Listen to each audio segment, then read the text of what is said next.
We are all tired of the hot temperatures across North Texas. I know I am. I know you are. It's just been a very frustrating season thus far. We were behind on rain for the spring, and then, of course, we are very behind on rain right now in the summer. And as you look behind me, there's just nothing on the radar, no help at all. Really not looking at a whole lot this week. Current temperatures right now, we're right around 80 degrees across the area, 78 Waxahachie, 81 Cleburne, 80 in Hillsboro, 79 in Cleburne. And as we look at the forecast highs, 102 in Waxahachie and Cleburne, and then 102 in Waxahachie and Corsicana. I'm going to get those mixed up all the time here. 103 Cleburne, 101 in Hillsboro. So it's just going to be another warm day, and we do have the heat advisory in effect here. So this is not an excessive heat warning. That's further off to the southwest, but this we do have the heat advisory in effect, and that's going to continue on through tomorrow night at 9 p.m. Now, that may continue to kind of be edged on another day or two, but fortunately in the forecast, it does look like we have cooler temperatures on the way. Record watch, of course, we've been pretty good at breaking records this season. Forecast high today is 102. The record high, rather, is 101, set in 2013. So it looks like we could break yet another record today. ERCOT, of course, that's always who you want to hear from, right? They've got to be some of the least popular folks in Texas right now. They are urging conservation today. If you look at their website, of course, they have the graph there where they publish their expectations for the day, and it does look like their expectation is that demand will, albeit briefly, exceed their supply for the day. Two things they're really pinning that on is, one, record demand, and when you look at the past several weeks, it's been very, very hot. I mean, this is not even the hottest it's been so far. It's been hot, and demand has been incredible thus far, but we have had power. So for all the faults at ERCOT, you have to admit at least that the last couple of days, the last couple of weeks that we've really been slogging through this really hot weather, we've been fortunate so far. Unfortunately, it looks like our good fortune so far has not been without end, and we could be seeing some issues today.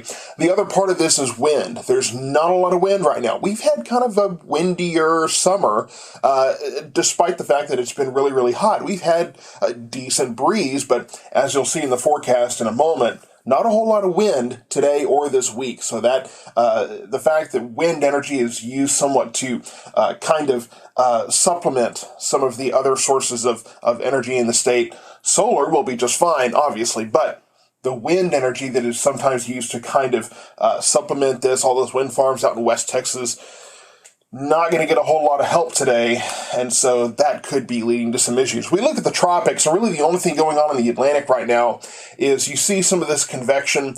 We're looking at a 20% chance of development in 5 days, in the next 5 days, of a system here. Unfortunately, the high pressure that's been so stubborn across Texas is probably going to keep this from really impacting us, if at all, very much. So not really looking at this really doing a whole lot. We're just going to have to kind of watch and see if we can find a pattern shift that's going to come from the north rather than the south, because the tropics have been very, very quiet thus far. Now, as I've spoken about in the last couple of weeks, we're not in the peak season yet, but it would be nice to get something in the Gulf that could possibly bring us some relief. So let's get to the forecast itself. Today, 102 is the high, and you see here these winds, east winds right around 5 degrees. Winds are not necessarily out of the south, they're out of the east, but it's still going to be a warm, humid wind. Tuesday, 104. Wednesday, we are looking at a small chance, and really it's a chance that's been kind of shrinking. A small chance of a few afternoon showers and thunderstorms. Could be some gusty winds in these storms. It looks like these are going to be more widely scattered. I would say these probably are not, this chance is not going to be as great as what we saw over the weekend. So 1 or 2 showers across the area, I think that's going to pretty much be it. But if you're lucky enough, you may get some rain-cooled air. A little more wind, east at 5 to 10 miles per hour. Could be some gustier winds that day. As we get into Thursday and Friday, we're not quite as warm. Still sunny, a little bit more wind. Temperatures right around the century mark, so 101, 100. Again, cooler, but not a whole lot of help, right? It's not like this is going to be a pattern-changing thing. I'm going to keep watching the forecast, and hopefully we're going to get some kind of relief, at least temporarily at some point. But just keep in mind, we're still in the first half of July. We have the rest of July, we have August, and even sometimes September are pretty warm. So if you want to try to conserve energy now, that's probably not a bad idea. And I know they tell you to keep your thermostat at 78 degrees. If you're in Texas and it's 105 degrees outside, that is just downright uncomfortable. It's not realistic. No one's going to do that. Turn off lights, things that you're not using, unplug appliances that you're not using. One of the things that I've learned over time is that it's something you don't really think about is the fact that you can have something turned off, but if it's still plugged in, it's still using power. So unplug those things that you can. Use electronics less if possible. And if you're charging appliances, computers, phones, those kind of things, if you're charging them when they don't necessarily need to be charged, hey, unplug those things. Charge them only as much as you need, because that's a continuous run of electricity, right? So there are little things here and there that can add up quite a bit to some energy conservation, because if we're looking at issues now in the first part of July, we got the rest of July, August, and possibly even part of September to look at as far as needing to conserve that energy. So just keep in mind, 102, 103, 104, the first half of the week is very warm with not a lot of wind.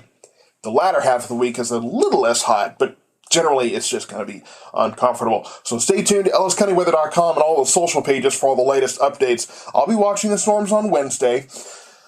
Hopefully something happens where maybe we get a little more. We could be getting a system or two more in the latter half of the month, but really it looks like we're just going to be in for more heat this month, unfortunately. But I'll keep watching the horizon, and I'll keep you updated.